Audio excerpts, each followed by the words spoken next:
Hello बच्चों, हमारा आज का जो टॉपिक है वो है मोल संकल्पना। मोल संकल्पना। तो बेटा मोल होता क्या है, तो ये सब चीज़ों पे मैं बाद में आऊँगा। सबसे पहले मैं आपसे बात करता हूँ कि आपको मैंने पिछली क्लास में मोलर द्रव्यमान की गणना करना सिखाया। मोलर द्रव्यमान की गणना करना जब सिखाया था तो वहाँ पर मैंने आपको परमाणु भार भी बताए थे और अणुभार की गणना करना भी सिखाया था। यदि आप लोगों ने वो नहीं देखा है तो आप मेरे चैनल पे वो देख सकते हैं, यूट्यूब पे अपलोडेड है वीडियो, उसकी वीडियो आप देख सकते हैं। तो अब मैं बात करता हूँ हमारे आज के टॉपिक की, मोल संकल्पना। तो मोल क्या होता है बेटा? जिस तरह से एक मात्रक बना दिया गया दर्जन को, 12 इकाइयों को बोला जाता है दर्जन, उसी तरह एक और मात्रक होता है मोल, जिसमें 6.022 इंटू 10⁻23 इकाइयाँ होती हैं। इकाई कुछ भी हो सकता है। 12 केले रख दोगे तो 1 दर्जन केले हो गए, 12 मार्कर रख दिए तो 1 दर्जन मार्कर, 12 लोग खड़े तो 1 दर्जन लोग। तो ऐसे ही इकाई कुछ भी हो सकती है। ये परमाणु हो सकते हैं, ये इलेक्ट्रॉन हो सकते हैं, ये अणु भी हो सकते हैं, ये यौगिक भी हो सकते हैं। तो मोल कुछ भी हो सकता है। लेकिन हम क्या करते हैं, हम लोग किताबों से पढ़ते हैं, किताबी परिभाषा भी हम पढ़ेंगे, कोई बात नहीं। तो ये कितने के बराबर होता है बेटा? 1 मोल के बराबर। तो किताब में जो लिखा गया है वो ये लिखा गया है, कार्बन 12 के 12 ग्राम में उपस्थित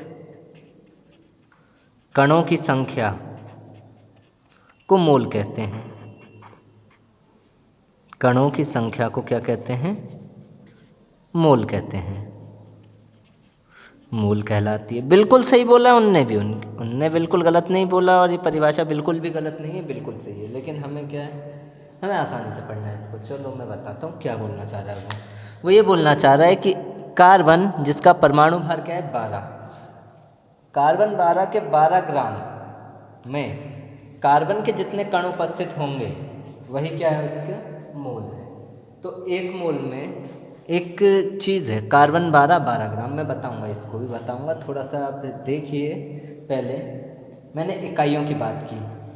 कार्बन 12 के 12 ग्राम में इतनी ही इकाइयाँ होती हैं, जिसे अवोगाद्रो संख्या कहते हैं, 10⁻23। जब भार और परमाणु भार समान होता है तो उनमें अवोगाद्रो संख्या के बराबर ही इकाइयाँ पाई जाती है। अवोगाद्रो संख्या को n0 से प्रदर्शित करते हैं। कैसे प्रदर्शित करते हैं? n0 से या फिर na से, आपकी मर्ज़ी, जिससे आप चाहो। na से कर लीजिए या n0 से कर लीजिए, यही अवोगाद्रो संख्या है। तो अगर मान लो आपको मोलों की संख्या ज्ञात करनी है, इसे स्मॉल n से प्रदर्शित करते हैं। स्मॉल n से जब प्रदर्शित करेंगे तो अगर आपको मान लीजिए कि कुछ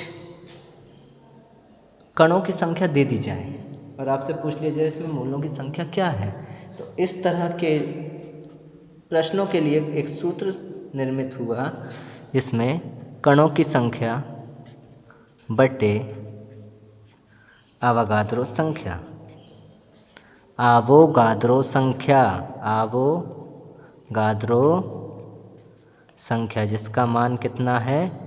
इतना है, 6.022 इंटू 10⁻23 Na, अवोगाद्रो संख्या। तो बेटा कणों की संख्या को कैपिटल N से दर्शाया जाता है और Na को, अवोगाद्रो संख्या को Na या फिर n0 से दर्शाया जाता है। तो एक सूत्र तो यहाँ पर ये तैयार होता है। अब मैं बात करता हूँ, जैसे कि मान लीजिए कि आपके पास 6 केले, 6 केले यानी कि आधा दर्जन।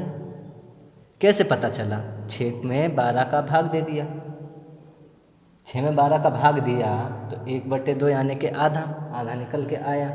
इसी तरह आपको मान लो दे दिए कुछ कण दे दिए कि मान लो कि 2.33 कण हैं, 2.33 इंटू 10⁻23 कण उपस्थित हैं, मुझे बताओ मोलों की संख्या कितनी है, तो कैसे निकालेंगे। उस तरह के प्रश्नों के लिए ये है।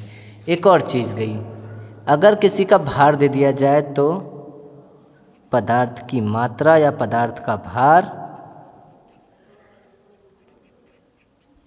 बटे पदार्थ का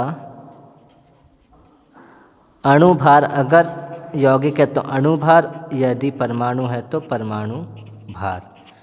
ये होता है सूत्र मोलों की संख्या निकालने के लिए, और ये चीज़ आपको नोट में दे सकता हूँ मैं। तो जैसे कि हम बात करें, एक प्रश्न है मेरे पास, 3.011 इंटू 10⁻11 कण किसी पदार्थ के 3.011 इंटू 10⁻11 कण, 11 नहीं होंगे 12, चलो 12 कणों में पदार्थ के मोलों की संख्या ज्ञात करो। पदार्थ के मोलों की संख्या ज्ञात करो। मोलों की संख्या ज्ञात करो। करेंगे, हम करेंगे। कौन करेंगे? हम अभी करेंगे, इसी वीडियो में, ज़्यादा देर नहीं। देखो उत्तर, ध्यान कहाँ है तुम्हारा पुत्र, जल्दी देखो उत्तर क्या दिया है। प्रश्न में दिया है बेटा आपको केवल कणों की संख्या, जिसको मैं n से प्रदर्शित कर रहा हूँ, या पदार्थ के कणों की संख्या दी है 3.011 इंटू 10⁻12। ठीक है, इतने कण हैं, कोई दिक्कत नहीं है। n a का मान आपको पता है? हाँ मेरे को पता है। आवागाद्रो संख्या 6.022 इंटू 10⁻23, ये भी कण हैं, तो ये भी कण हो गए। और मोलों की संख्या निकालने के लिए एक सूत्र लगेगा n/Na। n की वैल्यू 3.011 इंटू 10⁻12 और Na की वैल्यू 6.022 इंटू 10⁻23। पॉइंट से पॉइंट गया, एकम दूनी। ये लो 23 बेटा, 23, सॉरी, आई एम सॉरी, मैंने गलत लिखा। 10⁻11 1/2 इंटू 10⁻11 और 2 को काटोगे 1 से, 0.5 इंटू 10⁻11। वैज्ञानिक संकेतन में लिख देंगे 5.0 इंटू 10⁻12। और यही क्या हो गया? मोलों की संख्या। और जिसकी संख्या होती है वही पीछे लिखा जाता है, मोल। तो इस तरीके के क्वेश्चन हमें करने होते हैं। या फिर हमारे पास क्वेश्चन कुछ इस प्रकार आता है कि मुझे बताइए कि 28 ग्राम आयरन में आयरन के मोलों की संख्या। अच्छा ठीक है, हम बताएंगे। तो आयरन 28 ग्राम आयरन में आयरन के मोलों की संख्या पूछी है, लो हल लो। भार कितना दिया? 28 ग्राम। परमाणु भार कितना है इसका? 56 ग्राम प्रति मोल। मोलों की संख्या पूछी है, नहीं पता। अभी निकालेंगे भार बट्टे परमाणु भार। ये वाला सूत्र बेटा नोट में दिया था, अब ये भी थोड़ी देर पहले। पदार्थ की मात्रा बट्टे मात्रा यानी कि भार भी होता है भैया, परमाणु भार। लो ये लो W/m, नो प्रॉब्लम। W की वैल्यू 28, m की वैल्यू 56, काट दो 1/2, काट दो 0.5, आधा मोल। ये हो गई मोलों की संख्या। तो बेटा इस तरीके के क्वेश्चन होते हैं जो आप आसानी से कर सकते हैं। अणुभार की गणना करना सिखा दिया है, अणुभार आता है तो आप अणुभार की गणना कर लें और भाग दे दें। तो हम मिलते हैं कल नई वीडियो के साथ।